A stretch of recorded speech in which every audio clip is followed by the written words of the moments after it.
রাসূল কারীম সাল্লাল্লাহু আলাইহি ওয়াসাল্লাম তাজিম ওনার সম্মান এর সম্পর্ক তাকওয়ার সাথে, অন্তরের সাথে, কিসের সাথে? আল্লাহ তাআলা বলেছেন যালিকা ওয়া মান ইউআযযিম শাআইরাল্লাহ ফাইন্নাহা মিন তাকওয়াল কুলুব। সুবহানাল্লাহ।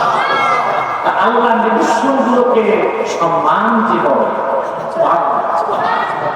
এটা তো মুমিনদের অন্তরে নিহিত তাকওয়ার অভিপ্রকাশ।